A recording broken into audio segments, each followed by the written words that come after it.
যারা 2026-এ আইসিডিএস, পঞ্চায়েত এবং বিভিন্ন সরকারি চাকরির জন্য প্রিপারেশন নিচ্ছেন তাদের জন্য এই চ্যানেলে সম্পূর্ণ ফ্রি ক্লাস করানো হয়।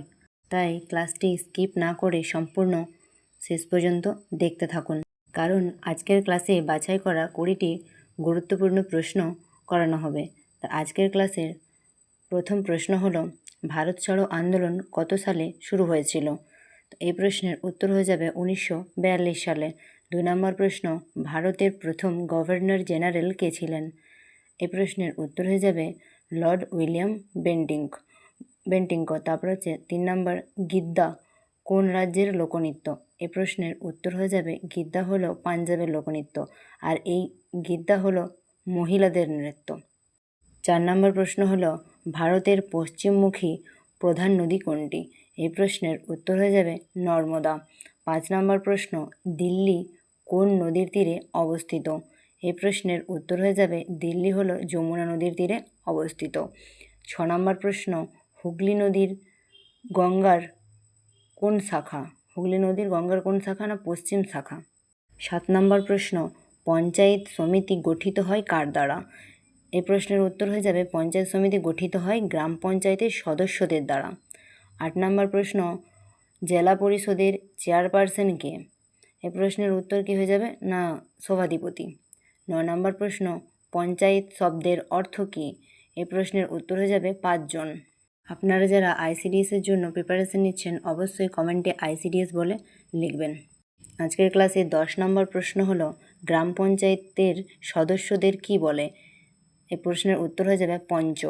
11 নম্বর প্রশ্ন, পঞ্চায়েত নির্বাচন কত বছর অন্তর হয়ে থাকে বা হয়? এই প্রশ্নের উত্তর কী হবে? না 5 বছর অন্তর হয়। 12 নম্বর প্রশ্ন, গ্রাম সভার সভাপতি কে?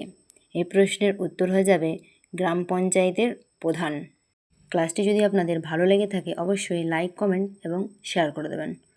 আজকের ক্লাসের 13 নম্বর প্রশ্ন হলো, পঞ্চায়েতের সংরক্ষণ ব্যবস্থা কোন ভিত্তিতে করা হয়? এ প্রশ্নের উত্তর হয়ে যাবে জনসংখ্যার অনুপাতে, এসসি, এসটি ও মহিলা। 14 নম্বর প্রশ্ন, গ্যাস্ট্রিক রসে কোন অ্যাসিড থাকে? এই প্রশ্নের উত্তর হয়ে যাবে হাইড্রোক্লোরিক অ্যাসিড, যা হজমে সাহায্য করে। 15 নম্বর প্রশ্ন, মুখ্যমন্ত্রীকে কে নিয়োগ করে? মুখ্যমন্ত্রীকে কে নিয়োগ করে? না রাজ্যপাল। 16 নম্বর প্রশ্ন, মধ্যপ্রদেশের জীবনরেখা ভারতের কোন নদীকে বলে? কোন নদীকে বলে? না নর্মদা নদীকে। 17 নম্বর প্রশ্ন, ভারতের কোন রাজ্যটি সমুদ্র বেষ্টিত? এই প্রশ্নের উত্তর হয়ে যাবে গুজরাট। 18 নম্বর প্রশ্ন, ভারতের সবচেয়ে ব্যস্ত বন্দর কোনটি? এই প্রশ্নের উত্তর হয়ে যাবে জওহরলাল নেহেরু বন্দর, যেটি মুম্বাই অবস্থিত। 19 নম্বর প্রশ্ন, ডান্ডি অভিযান কত সালে হয়? এই প্রশ্নের উত্তর হয়ে যাবে ডান্ডি অভিযান 1930 সালে হয়েছিল। আজকের ক্লাসে শেষ 20 নম্বর প্রশ্ন হলো, ভারতের কোন শহরকে পূর্বের ভেনিস বলা হয়? এ প্রশ্নের উত্তর হয়ে যাবে শ্রীনগর, অর্থাৎ শ্রীনগরকে পূর্বের ভেনিস বলা হয়। আজকের ক্লাসে যদি কোনো জিনিস বুঝতে অসুবিধা হয় অবশ্যই কমেন্টে জানাবেন, তাহলে পরবর্তী ক্লাসে সেই জিনিসটি বুঝিয়ে দেওয়ার চেষ্টা করব। আজকের ক্লাস এখানেই শেষ। ধন্যবাদ।